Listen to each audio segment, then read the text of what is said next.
पण पुन्हा एकदा या संदर्भामध्ये अधिक माहिती घेणार आहोत। आमचे प्रतिनिधी भरत मोहोळकर जोडले गेलेले आहेत। भरत, आजची सुनावणी तर संपलेली आहे, पुढची सुनावणी आता पुढच्या आठवड्यात मंगळवारी होईल, पण या सुनावणीमध्ये आजच्या सुनावणीमध्ये हायलाइट हा राहिलेला आहे की कपिल सिब्बल यांनी निवडणूक आयोगाला असा आरोप केला की त्यांना मार्ग आधीच माहित होता, त्याच्यानुसार त्यांनी निकाल आधीच माहित होता, त्याच्यानुसार त्यांनी लोकशाहीच्या विरोधामध्ये जाऊन मार्ग तयार केला। हा अत्यंत गंभीर आरोप म्हणायला लागेल कपिल सिब्बल यांच्याकडनं।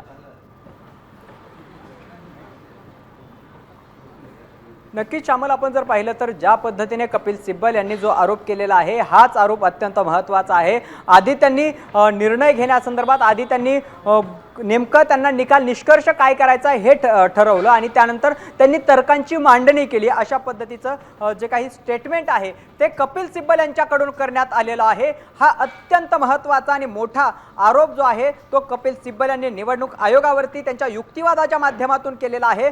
सुप्रीम कोर्टामध्ये हा अत्यंत महत्त्वाचा आणि मोठा जो आरोप सध्या कपिल सिब्बल यांच्याकडून करण्यात आल्याचं पाहायला मिळतंय।